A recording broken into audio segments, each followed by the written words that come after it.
بسم اللہ الرحمن الرحیم حمدن صلاۃ وسلاما۔ سامعین مکرم، چند روز پہلے مصنوعی اور بناوٹی سید ریاض حسین شاہ نے جو صحابہ کرام رضوان اللہ تعالیٰ علیہ مجمعین کی شان میں گستاخی کی، اس کی تردید میں تحریر لکھی ہے شارح حدیث نجد استاذ العلماء یادگار اسلاف حضرت علامہ مولانا مفتی ظہور احمد جلالی صاحب زیدہ مجد الکریم آپ نے۔ وہ تحریر آپ سماعت فرمائیں اور اسے دوسروں تک پہنچائیں تاکہ ایسے گستاخوں کا اور ایسے بناوٹی شانوں اور جعلی سنیوں کا بائیکاٹ کیا جا سکے اور ان کا حقیقی چہرہ عوام الناس کے سامنے پیش کیا جا سکے۔ تحریر توجہ سے سماعت فرمائیں۔ بسم اللہ الرحمن الرحیم۔ نستعین برسول اللہ صلی اللہ علیہ وآلہ وصحبہ وسلم۔ مصنوعی، بناوٹی اور جعلی سید شیخ المترفزہ ریاض حسین شاہ راولپنڈی کی افوات خبیثہ کا تسلسل۔ تازہ ایندھن تازہ تبرہ اور تیز ایندھن تیز تبرہ۔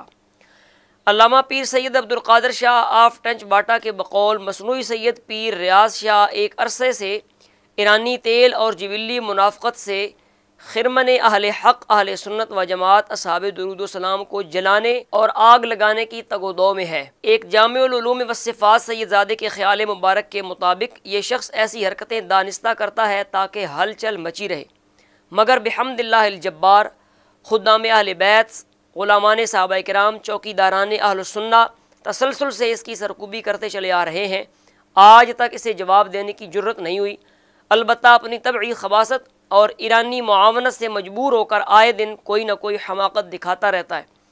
اپنے بندیالوی طرز کے علماء مرید و خلیفہ ہونے کے باوجود سکھر کے کرائے کے افواتی خوش آمدی شخص سے جواب دلوانے کی کوشش کرتا ہے، جو بڑھ کے مارنے کے بعد اس طرح غائب ہو جاتا ہے جیسے موسمی جڑی بوٹی نجم خضرو چند دنوں کے لیے نمودار ہوتی ہے، پھر ذو النجمہ یعنی حمارات کے قدموں میں پامال ہو کر نابود ہو جاتی ہے۔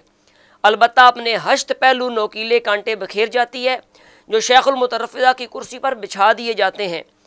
اسی لیے تو یہ حضرت دوران تقریر نذوان قردہ کی طرح اچھلتے رہتے ہیں۔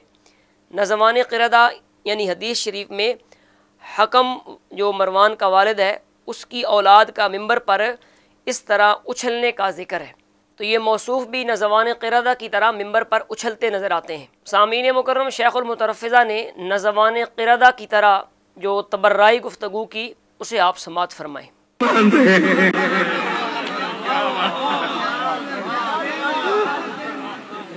مسئلہ یہ نہیں ہے کہ ہم انہیں نہیں مانتے، مسئلہ یہ ہے کہ وہ ہمیں نہیں مانتے۔ اگر وہ مان لیتے تو سفین کیوں ہوتی، جمل کیوں ہوتی، ناروان کیوں ہوتی؟